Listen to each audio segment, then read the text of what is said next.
J'ai d'abord trouvé un traducteur et ce fut Maurice Georges de Cobreville qui est malheureusement décédé, un homme de 94 ans qui était le grand spécialiste du wallon de la Haute-Sûre. Puis retrouver le personnage principal, c'est-à-dire Jésus, donc j'ai trouvé un acteur qui accepte de parler en wallon et ce fut un jeune de 25 ans, Venakop. Et c'est la première fois peut-être pour lui. Mais c'est la première fois qu'il joue en wallon. Il a déjà participé à La Passion, mais dans d'autres rôles. Et donc, c'était pour lui un défi de s'exprimer en wallon. La plus grande difficulté, c'était ça, c'était de s'exprimer en wallon. C'était de s'exprimer en Il y a wallon. plus beaucoup de monde qui parle wallon. Oui, les jeunes n'ont plus l'habitude de parler wallon, mais certains l'ont quand même un peu dans l'oreille, quoi. Et alors, il fallait aussi trouver une chorale qui acceptait de chanter en wallon, et ce fut la chorale de Rachan, une superbe chorale, très enthousiaste, qui s'est vraiment donnée à fond dans le travail. C'est vous qui avez fait et monté toute la pièce.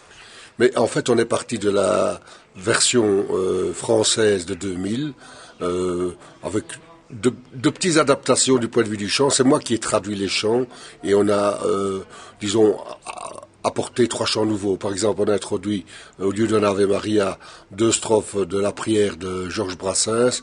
On a introduit un Stabat Mater et, comme chant final, un chant que j'avais entendu au 15 août à Liège. La plus grosse difficulté pour vous, pour monter ceci? Parce que ce sont quand même tous des amateurs. Oui, mais c'est-à-dire... C'est plus difficile que de travailler avec des professionnels, etc. Oui, oui, mais... Au niveau des répétitions... On travaille un peu chacun dans son coin, puis à un moment donné, acteurs et choristes se retrouvent ensemble, et à ce moment-là, le gros problème, c'est éventuellement de coordonner les mouvements. Et quand vous avez monté tout ensemble, ça vous a pris combien de temps? Quand tout le monde était prêt, par exemple, pour des répétitions générales habillées?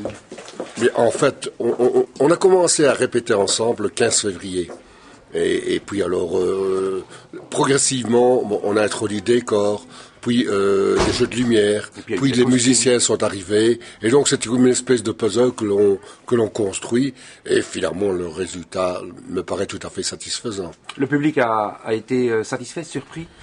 Le public a bien répondu, a été satisfait de ce qu'il voyait, mais